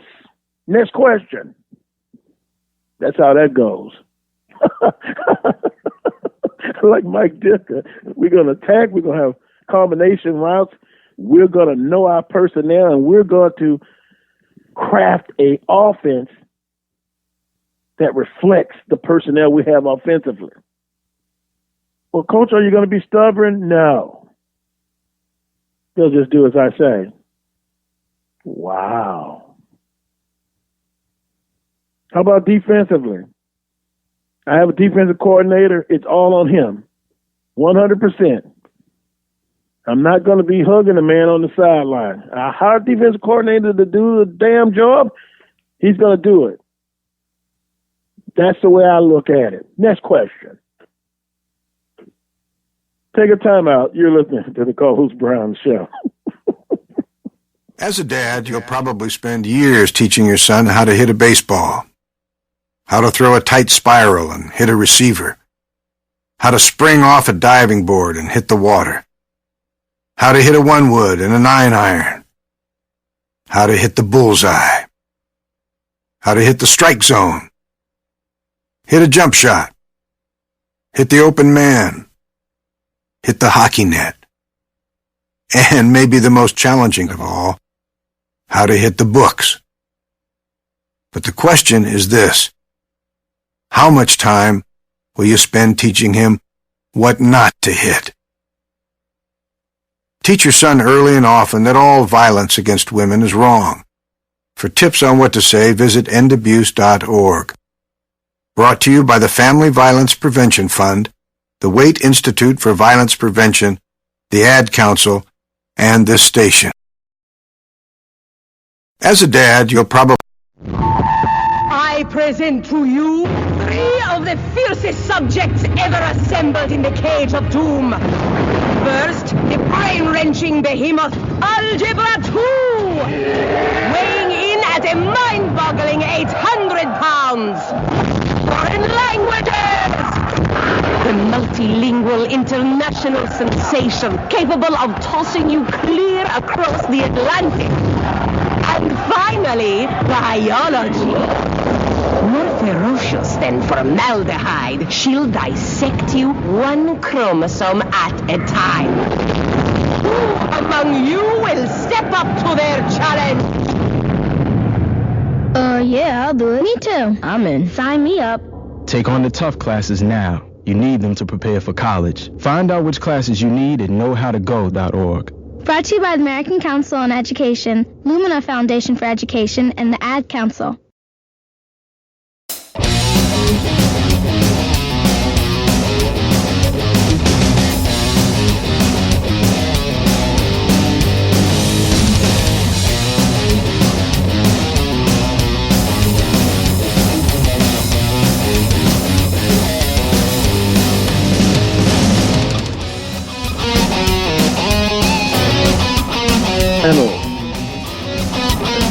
Of this week's edition of the Colors Brown Show, heard exclusively right here on the Open Mic Broadcast Network at Spreaker.com. Final guest of today's show is Brandon B.J. Jones. B.J., good morning / good afternoon. Man, good morning, man, from the lovely campus of Southern University. Oh, wait a minute. Wait a minute. In the PR. Wow. Yes, sir. Well, I guess I'll see you in a little bit. You'll make a quick appearance in that press box. But I noticed you like being on that sideline. I told you he was going to sneak in, didn't I? Yeah. Dr. Prince said you was going to sneak in. Yeah, man, it's just, when it's on campus for some reason, I just can't stay away. And it's something, I'll tell anybody, man, it's just something special about this place. And if you've been here, if you attended, graduated, you're alumnus of here, you know exactly what I'm talking about. You just can't stay away. So, yeah, that's me today. And you appreciate those who come from Atlanta, who come from Birmingham, all points in between. Some, this may be their first time being back in 10 years, 20. Some get a chance to come back every year, even though they're out of town, out of state. But they make plans. They set aside this time to come back. So we welcome them once again. And you too, BJ. Yeah, man, it's always good to be back, man. And what'll make it better is a win tonight. Well, we're going to talk about that quickly.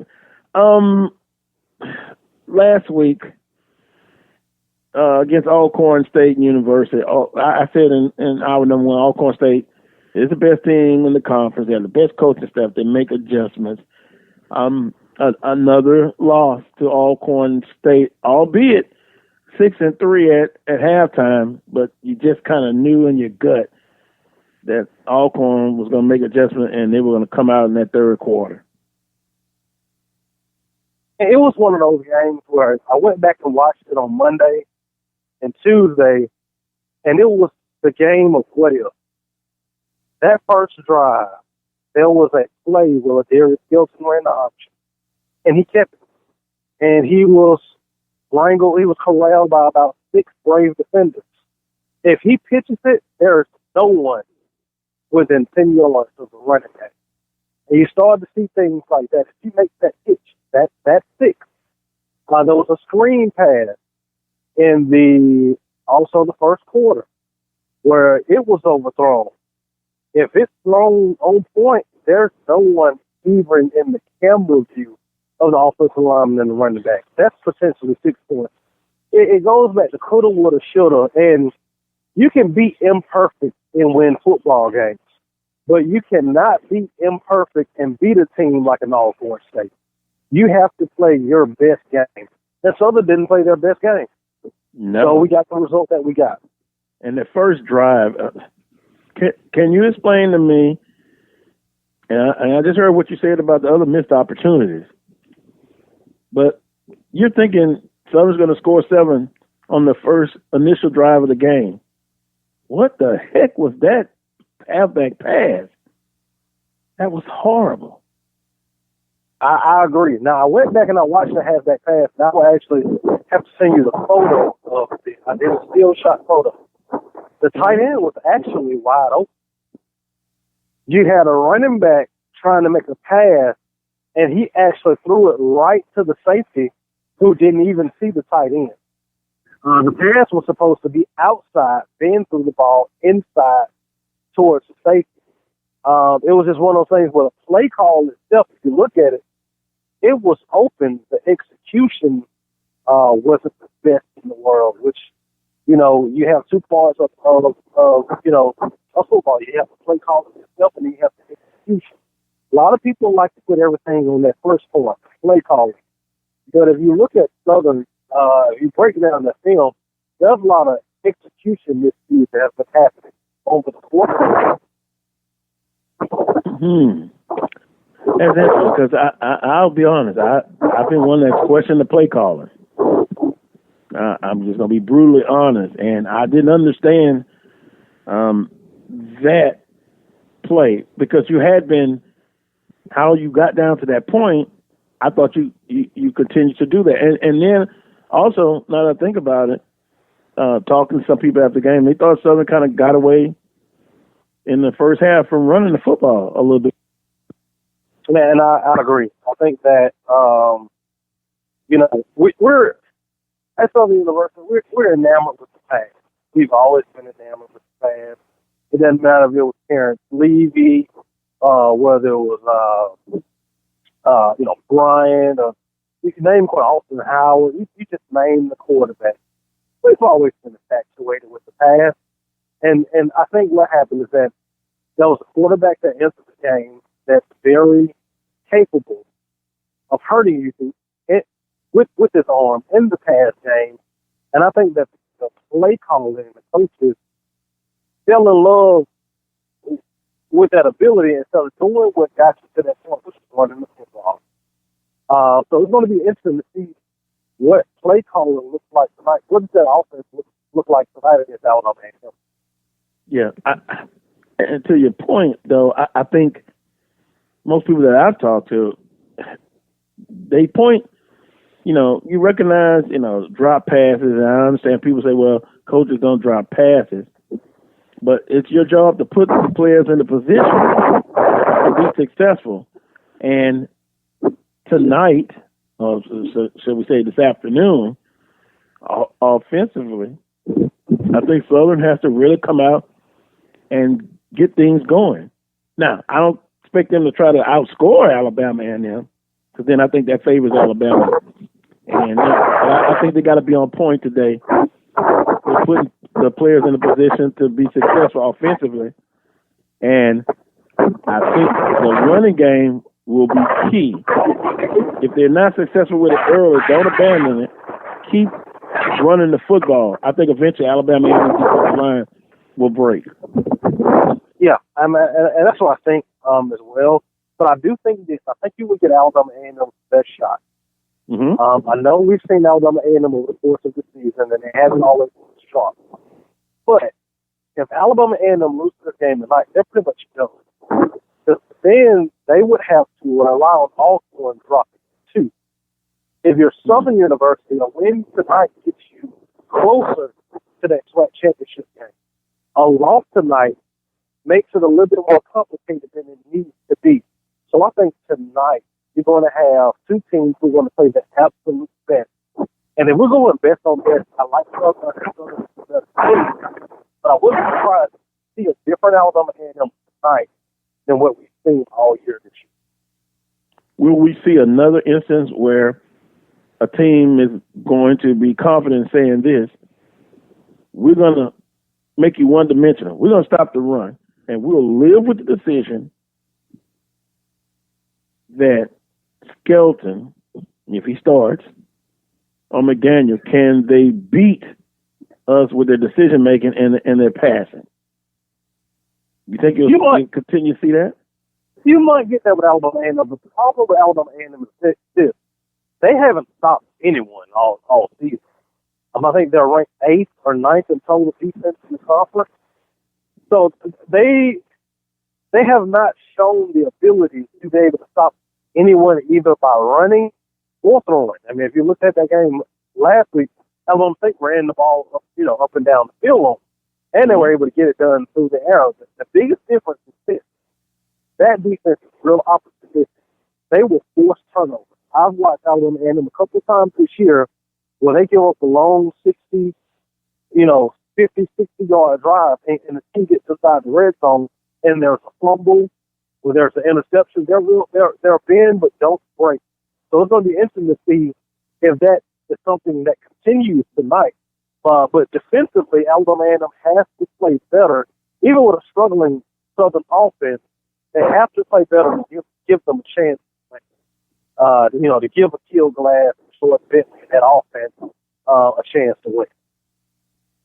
Well, this may be the opportunity for Southern offense if they can get it together for a full 4 quarters. This Alabama and affords Southern the opportunity. Is that what I'm hearing you saying? Yeah, and I think Southern. This is I think that you might have the coming of age tonight of someone. Either Darius Skelton has the game that we thought that he hadn't had all year, or we see Bobo McDaniel go Texas Southern and rack up another one of those black offensive player of the year type weeks. The atmosphere kind of has that feel to it here. Everyone talks about offensively and how we struggled offensively last week and the last 2 games. Haven't been our best outing. But I think Southern puts this together tonight, and I think the Jaguar fans will leave here impressed and hopeful as you get ready to, have a lower tier division game next week, and then Jackson State in 2 weeks. So I think we'll leave here feeling pretty good about our team. Who gets to start this afternoon for Southern? If I was a guessing man, I would guess Ladarius Skelton. I feel like it's his job to lose. I don't think he's done enough to lose his job quite yet. Well, there's been for that. A lot of people feel like he did enough weeks ago to lose his job, but I don't think he's done enough to just outright lose his job. So I think that he gets the starting nod. We're visiting with Brandon P.J. Jones of HBCU Game Day. He's live in Baton Rouge, Louisiana, 2019 homecoming for the Southern University Jaguars. In the Mid-Eastern Athletic Conference, there's one game that stands out, I believe, in my humble opinion. And Coach Pugh, boy, he was left for dead. Everybody thought that was it. But South Carolina State, talk about that matchup they have with North Carolina A&T. Man, that's a game that I'm actually looking forward to watching. I'm going to plug up my phone to the battery pack, and I'm going to go ESPN3 and check that one out, man. You're talking about basically the winner of this game has a leg up to the Celebration Bowl. This is pretty much an elimination game. The winner keeps that Celebration Bowl hope and almost, kind of get close to punching the ticket to the Celebration Bowl, and the loser is out. And this is a game, you talk about 2 of the best defenses that you'll see at this level. And we talk about South Carolina State. That defense is unbelievable. What they did to Bethune-Cookman last week was nothing short of amazing. North Carolina A&T, the way that they bounced back a week ago, beating Howard 64-6, that defense looked as dominant as they've looked at any point of the season this year. And these two don't like each other. This is the battle of the border. These two don't like each other for a rivalry game. They're expecting close to a sellout crowd in Orangeburg. It's going to be an amazing atmosphere for that ball game between South Carolina State and North Carolina A&T. Wow. I mean, FAMU, outstanding season, but ineligible for the Celebration Bowl. So this will kind of tell you who will have a leg up in the competition for the Celebration Bowl with North Carolina A&T and South Carolina State. BJ, your top 5 black college football teams. Oh, man, this week we went MEAC heavy in the top 5, man. I got, in the 5 spot, I have Cleveland Wildcats. In the 4th spot, I have South Carolina State, the Bulldogs. In the 3, we have the Aggies of North Carolina A&T. In the 2 spot, I have the Braves of Hawthorne State. And in the 1 spot, I have those FAMU Rattlers. And what's impressive about my top 5 is MEAC heavy. But this was something that was impressive this week. The MEAC had 3 teams ranked in the top 45. Mm-hmm. Now, we talk about improving the league and dominant football. You have to tip your cap over to our brethren to the east. 3 teams ranked in the top 25, and Bethune-Cookman is still getting votes. So they could very well easily possibly have 4 teams in the top 25. I mean, that's nothing short of amazing.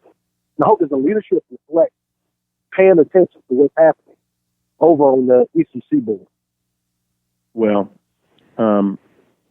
it'll come, I think, with more competition between the conferences, not only during the SWAC MEAC Challenge and the Celebration Bowl, but maybe you'll start seeing, more games between the 2 conferences. And last but not least, Southern Schedule 2020. Everyone loves it.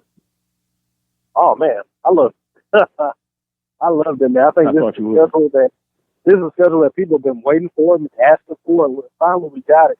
And the biggest challenge that I issued to Jaguar Nation, you said this is the schedule that you want. You're saying, hey, Roman Banks, we want this schedule. Hey, Roman Banks, if you have X, Y, and Z to come in, we're going to fill them up. Well, guess what? In 2020, X, Y, and Z are all coming into Buffalo. So, it's time for Jaguar Nation to show up and show out in a mighty way. So, I'm looking forward to it. And those first couple of weeks, man, are going to be very, very interesting. We want to know about this, the 2020 Southern University football team within the first 5 weeks. You're going to know if they're a Celebration Bowl contender or not, all within the first 5 weeks. So, it's very exciting. I would agree, boy. The orange and green of the Rattlers and JSU and Mumford. Oh, my blood pressure is going to spike. Unbelievable.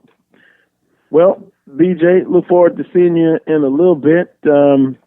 Appreciate the time as always. I'll be busy with you next week, my man. All right, man. I'll see you here in a little bit, man. Just be careful on the truck, man. Traffic is it's a little thick around here. Yeah, well, I used to have the entourage. Now I had to cut back, so I'll make it on. So I'm prepared to leave in the next 10 minutes. All right, man. See you when you get here. All right. Yes, sir. Southern University 2020 schedule, September the 5th, Tennessee State in the Detroit Classic. It's coming back. That's September 5th, 2020. September 12th, the Pete Richardson Classic, Florida A&M. That should be a great one as well.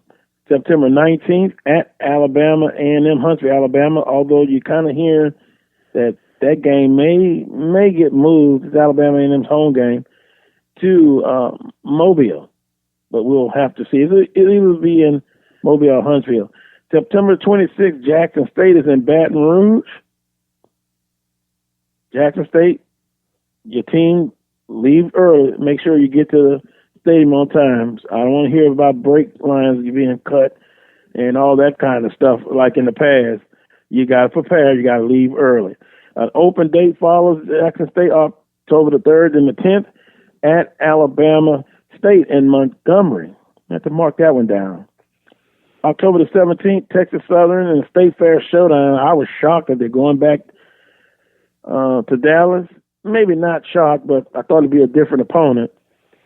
Texas Southern will bring those thousands of fans again to Dallas. The 24th, Alcorn State comes to Baton Rouge, October the 24th. October 31st, Morehouse College, rich tradition academically, culturally, and not a bad football team. They'll be the homecoming opponent for Southern University. November 7th, at Prairie View A&M in Prairie View, Texas. Interesting, to say the least. Payback, we shall see. November the 14th, Arkansas Pine Bluff in Baton Rouge, and then an open date on the 21st. And then November the 28th, Grambling State, the annual Bayou Classic. Well, Southern and Alabama A&M, homecoming 2019 at 4 p.m., about 4 hours, 3 hours, 59 minutes away. Want to thank all of the guests, Morel Mo Carter, Charles Edwin, Brandon B.J. Jones, and Dr. Michael Prince. Enjoy your weekend, everyone. Make sure you tune in next Saturday morning at 10 a.m. for another edition of the Carlos Brown Show, heard exclusively right here on the Open Mic Broadcast Network and Spreaker.com. Until that time, peace and God bless.